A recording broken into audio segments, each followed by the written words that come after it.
Hey, what's going on, G-Ballers? We're going to be taking a look at several knives today that would be worth keeping your eye on if you're looking for a new EDC or looking to add something to your collection. If this is your first time stopping by, welcome to GBall Vision. Drop a comment below and let me know what your EDC is for today. I'm going to kick the video off with the SRM Rubik's here.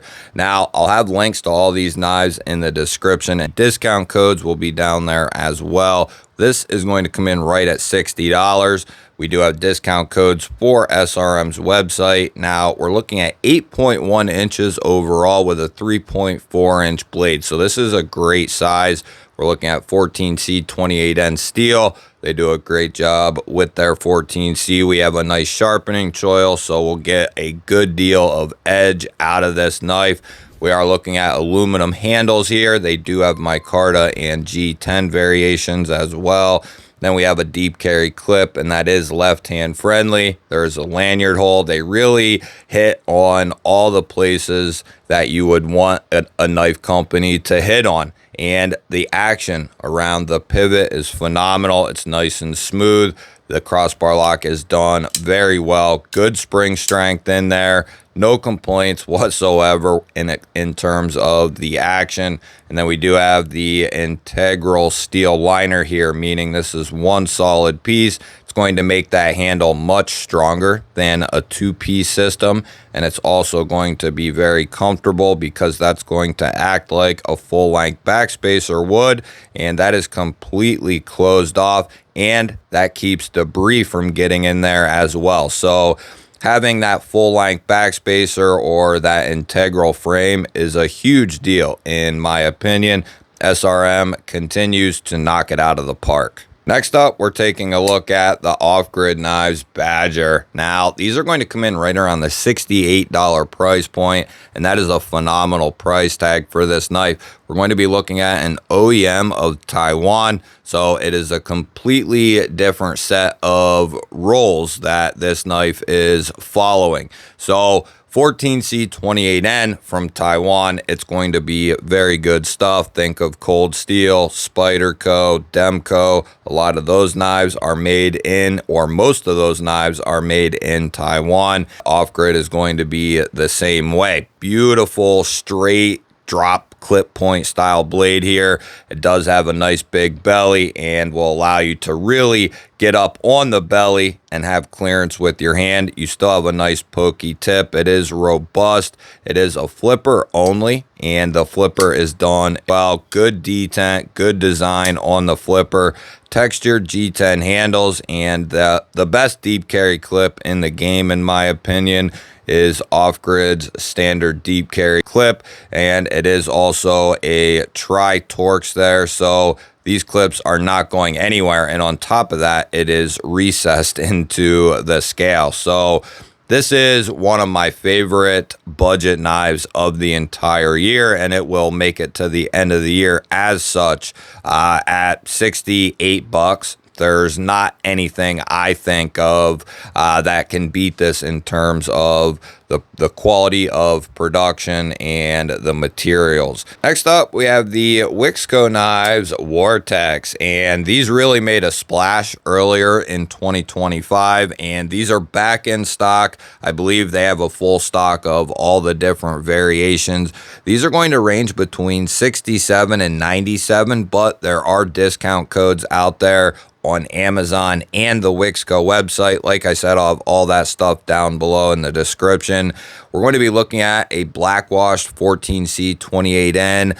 Beautiful hawksbill style blade, and I've carried and used this knife extensively. It cuts very well, especially when we're talking about utility style cuts. We are looking at a cutout and dual thumb studs for the deployment. Really, really good action on this knife. It is a standard liner lock, good detent, good access to the liner. This is the Sky Shredded Blue carbon fiber handles, and like I said, they do have a couple different handle options. They're all going to be in 14C though, which is good for now. That means we're going to hopefully be getting a good heat treat on all the various designs. And then we do have a deep carry clip, and in this case it is going to be left hand friendly. It's not a huge knife by any means, about 3.1 inches of blade here, so it's a decent size, but this is more of a mid-sized knife, no question.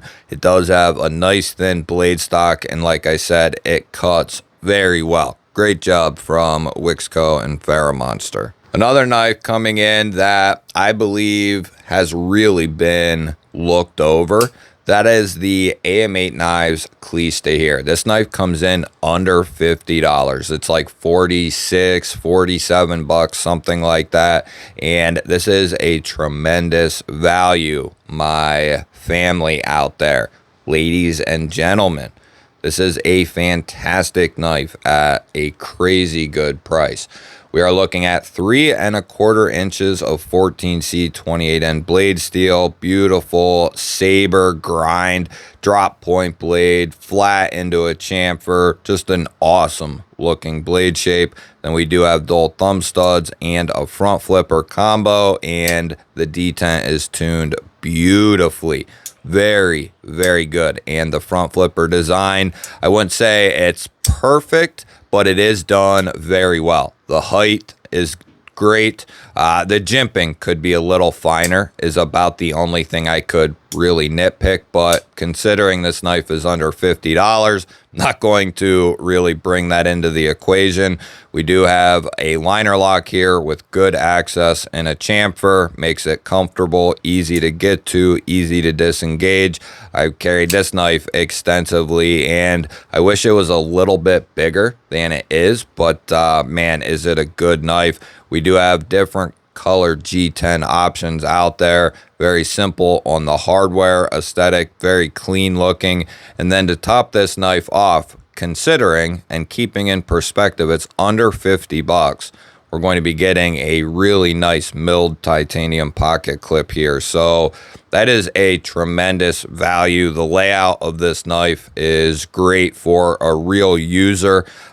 Going to be comfortable for all kinds of different sized hands. That drop point is going to allow you to use that tip and belly very nicely. Just a big fan of the Cleesta. I'd love to see an XL version. Next up, we have the QSP Cali here. Now, these are going to come in right around the $78 price point. Not going to get a huge benefit in terms of the price with QSP. They're going to hold pretty firm on their price points, but you're going to get an extremely solid knife and very good customer service if it's even needed. 78 bucks, we're going to be looking at 14C 28N steel, about 3¼ inches.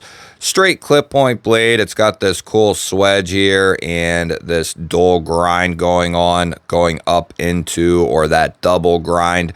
We are looking at dual thumb studs for the deployment. This is a standard button plunge lock, but it is done very well. The opening action and how satisfying it is, at least in my opinion, it's really good. It almost feels, it's one of them instances where it almost feels like a really good detent, and the lockup is done well. We have a nice size stop pin in there.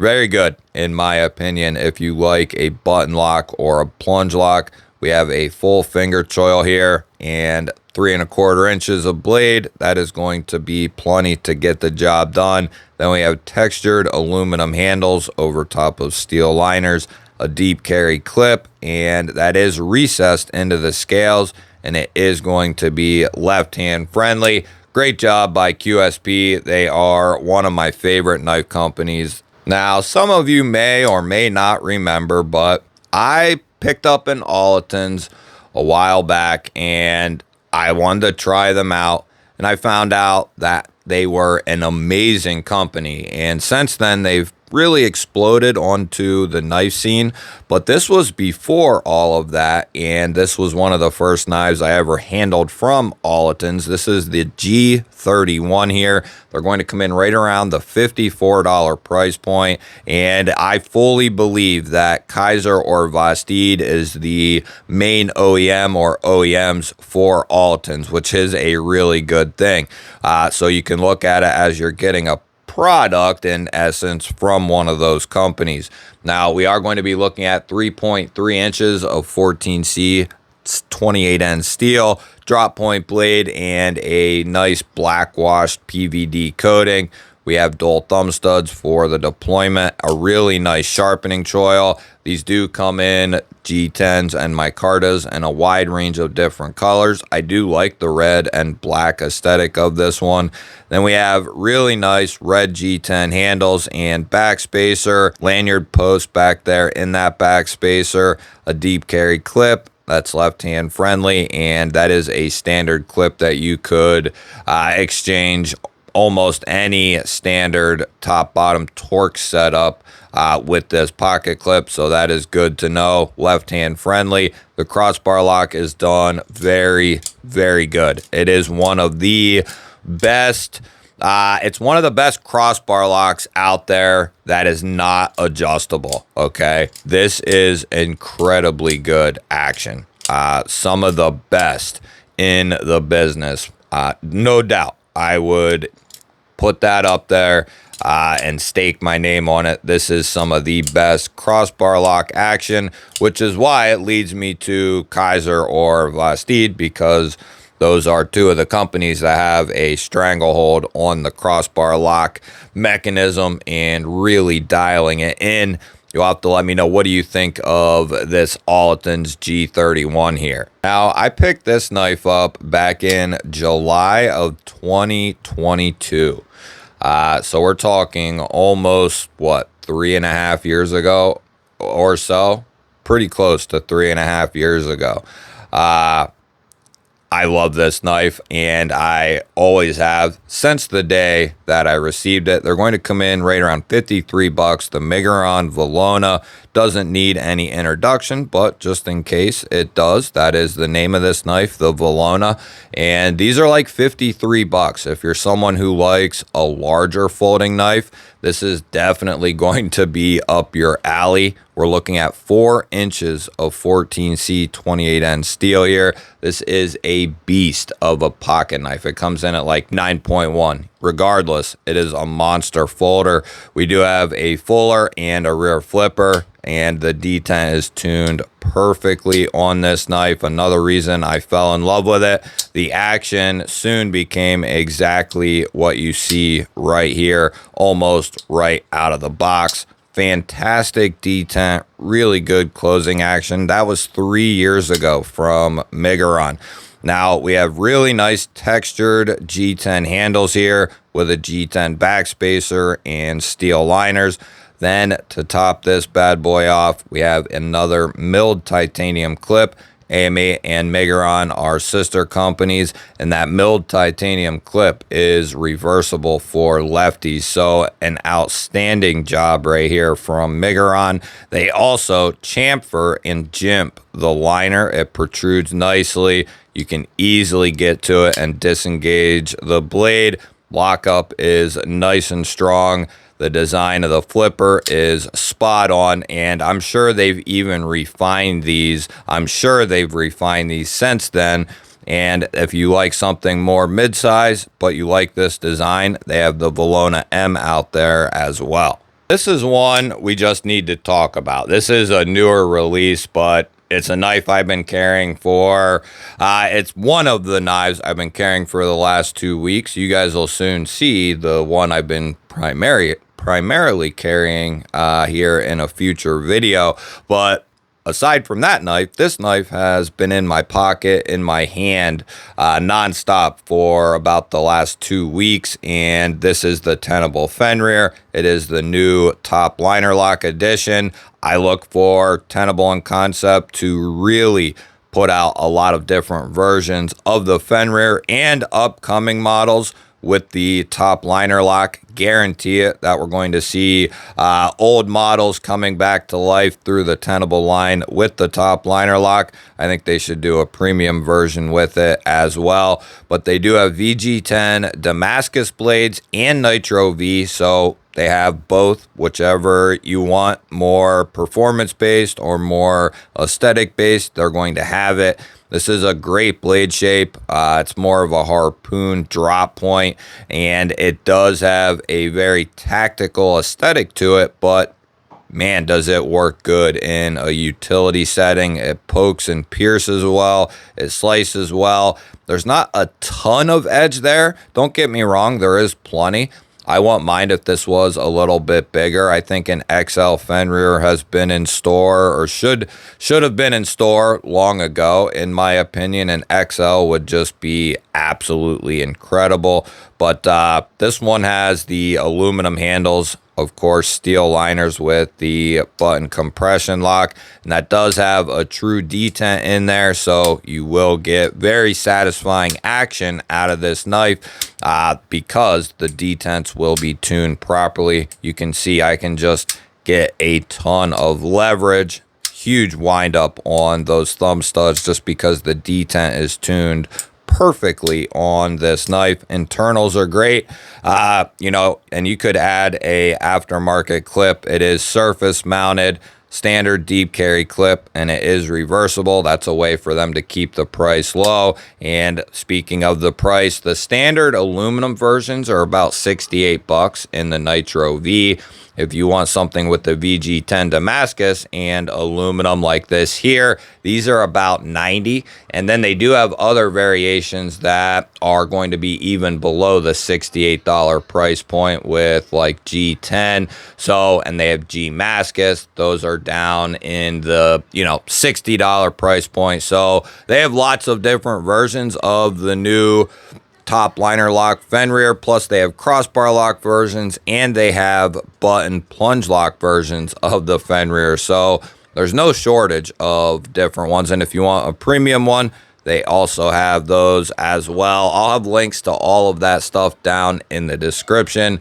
Let me know down in the comments which one of these knives interested you the most. Is there any knife that you're thinking about picking up here in the very near future? I look forward to hearing from you. Make sure you hit the thumbs up button. If you enjoyed knife and EDC content, make sure you're subscribed. I'll pop up a couple of new videos. Go check one of them out. Have yourself an awesome day. Thank you all again for watching. I'll catch you on the next one.